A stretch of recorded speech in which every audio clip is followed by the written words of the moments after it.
sector spotlight and talk about some of the leading stocks that we've been discussing for a while that would have made good cash flow trades and good investments, by the way. So we got two for the price of one, I guess. We got to go to tech and the big time leaders. Let's go to Apple, trading around that 350, 351 area. You know, there's a lot of iPhone, iPad chatter. We had the Wall Street Journal reporting that Apple planning to sell about 25 million iPhone 5s this year. Channel checks saying that iPhone Q3 production is going to be above estimates. Lots of iPad 2 talks.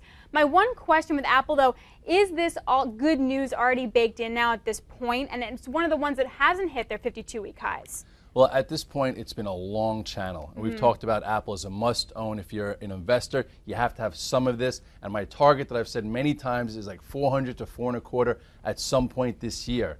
Okay, for now, to enter is tough because I have to show you this chart. You know, it just had a really big move. Look how it was at 310. Not doing anything for a while, yeah. Well, it tried to break out over here. If you remember, this was that last time it went and it failed, led to a move lower.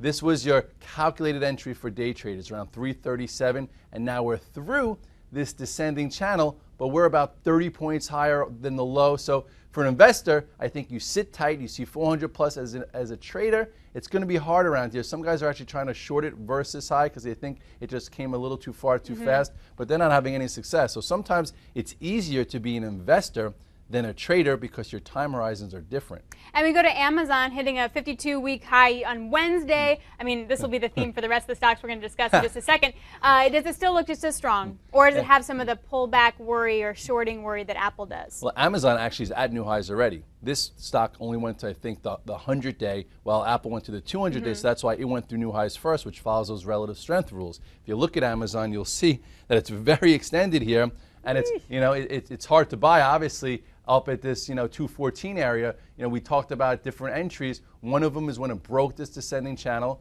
right around that 191, and then you had a good setup for traders around 195, and then obviously when it went above the highs, and now it's extended. If you're an investor and you're in here, you're in a lot, you could take some off, but you know, every sell right now in Amazon feels like a bad sell. Right, so right. I've said take some profits. Sell a lot. Depends on the time horizon. Right now, Amazon is one of the best leaders out there. And how heavily you're invested in it. All right, let's go to Netflix. Worrying me a little bit, been seeing a lot of downgrades over the last couple days, but it doesn't seem like the chart's necessarily been reflecting that.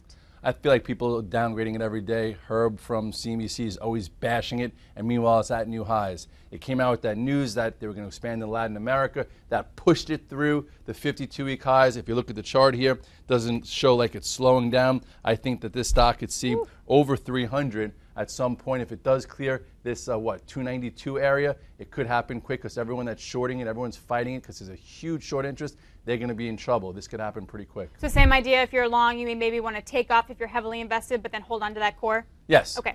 And then I want to get to two more. We got VMware and Salesforce.com, both hitting 52-week highs on Wednesday. Kind of the same question.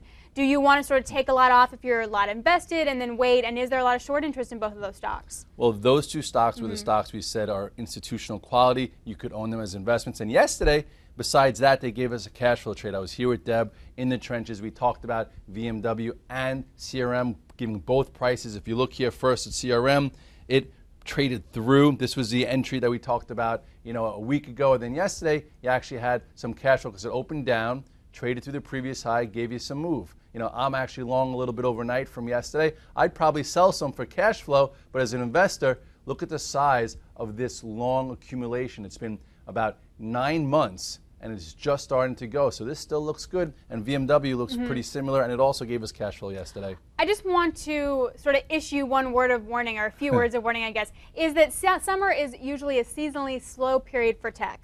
And looking back over the last couple years, well, so far the NASDAQ since June is up about 2.75%, or sorry, 2 and 3%. But looking back to 2007, that's the only time the NASDAQ has been up in this time frame. Otherwise, you're looking at down 5%, down 10%, down 2%.